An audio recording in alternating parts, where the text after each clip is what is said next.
Assalamualaikum warahmatullahi wabarakatuh. Ketemu lagi sama Bu Irna dan Bu Nafi, tentunya di Smart Edu Class.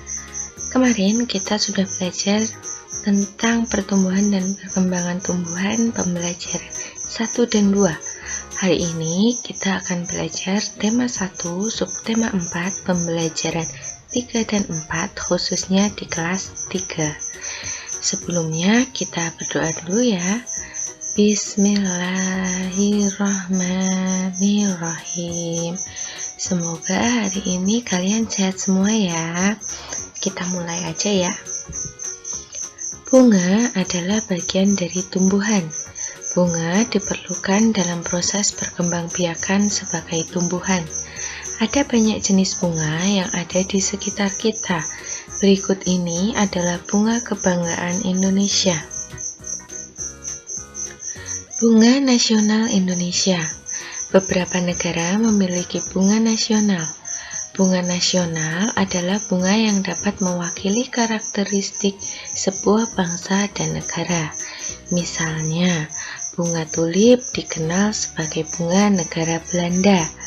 Mawar lebih dikenal sebagai bunga negara Inggris.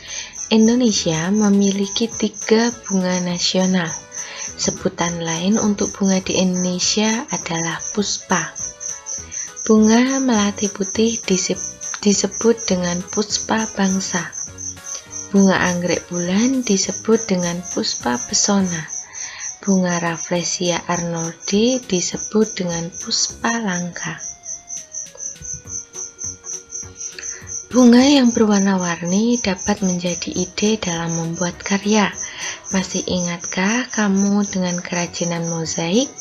Warnai gambar bunga di bawah ini menggunakan kertas warna yang dipotong-potong. Kertas potong dapat diperoleh dengan menyobek atau menggunting. Bunga memiliki banyak manfaat untuk kegiatan manusia. Kebun dengan bunga yang berwarna-warni nampak lebih indah. Hiasan bunga yang disimpan di vas bunga menambah cantik ruangan. Bunga juga sering digunakan dalam kegiatan-kegiatan lainnya. Misalnya, bunga melati digunakan untuk acara pernikahan. Ungkapan bela sungkawa pun terkadang menggunakan rangkaian bunga. Oleh karena banyak orang yang memerlukan bunga, maka ada pasar khusus yang menjual bunga. Para petani menjual bunga yang telah ditanam ke pasar tersebut, atau pasar bunga yang biasa kita kenal. Di bawah adalah contoh gambarnya ya anak-anak. Siti memiliki 484 tangkai bunga anggrek. Siti ingin menyimpan dalam 4 buah vas bunga dengan banyak tangkai bunga yang sama pada masing-masing vas. Berapa banyak tangkai bunga anggrek pada setiap vas bunga? Berarti dari soal cerita di sini terjadi operasi pembagian, yaitu 484 dibagi 4. Biasanya kita bisa mengerjakan pembagian dengan cara porogapit. Biasanya Bu Irna nyebutnya porogapit ya anak-anak.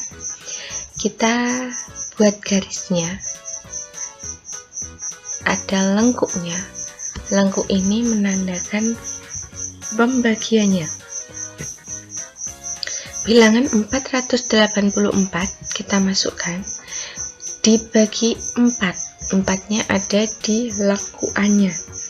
Artinya bilangan 4 adalah bilangan pembagi. Kita kerjakan dari yang paling 8. Ada angka berapa anak-anak ini? 4. 4 dibagi 4 sama dengan, dulu Bu Irna udah bilang, kalau angka yang sama dibagi pembagi angka yang sama, berarti hasilnya pasti 1. Berarti 4 dibagi 4 sama dengan 1. Kita tulis di sini.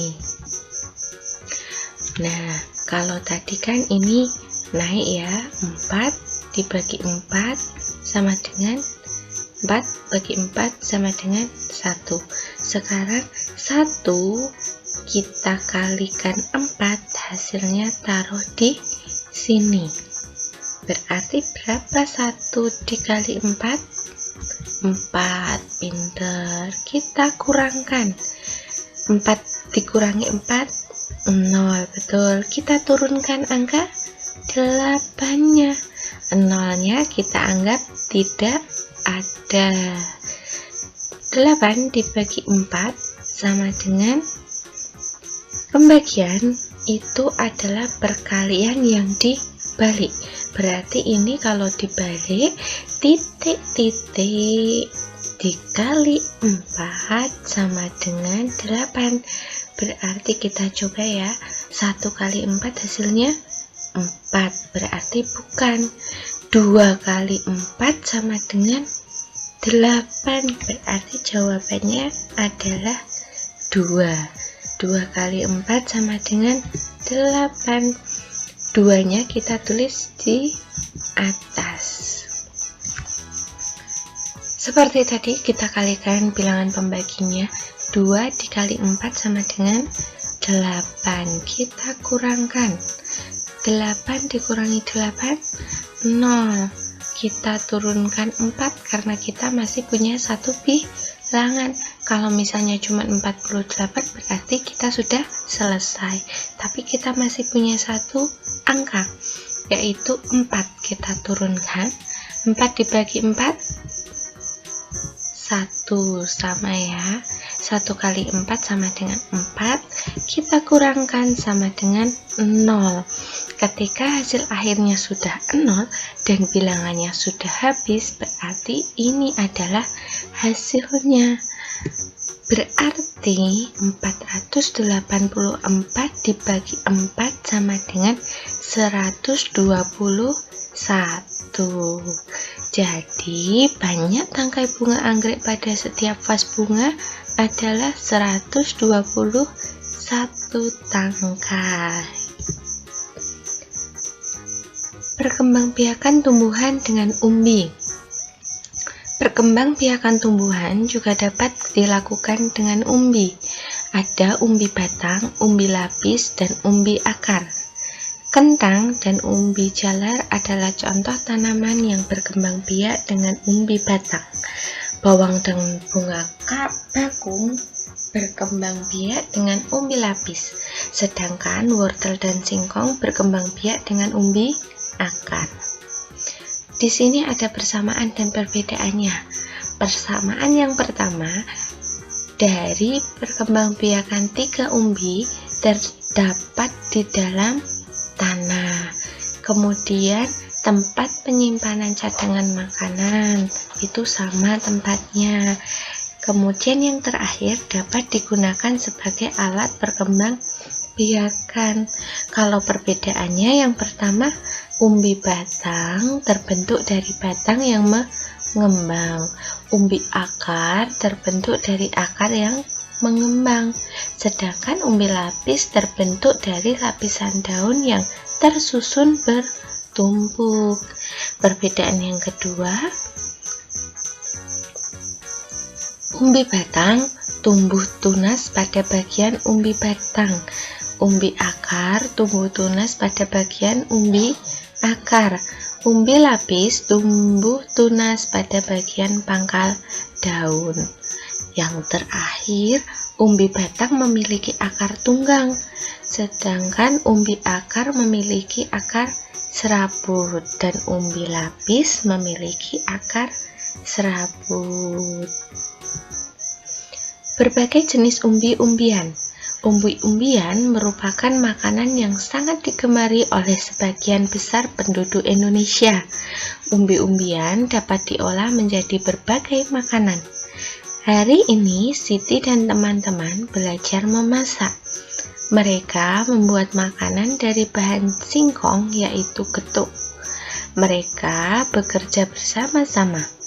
Mereka membagi tugas dengan merata, sehingga semua pekerjaan dapat diselesaikan dengan baik. Bekerja sama juga membuat pekerjaan terasa lebih ringan.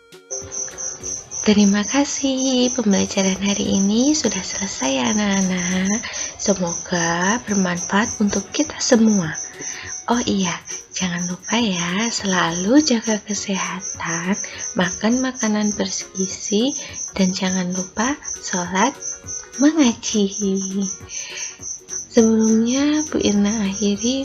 Wassalamualaikum warahmatullahi wabarakatuh. Sampai ketemu di pertemuan selanjutnya.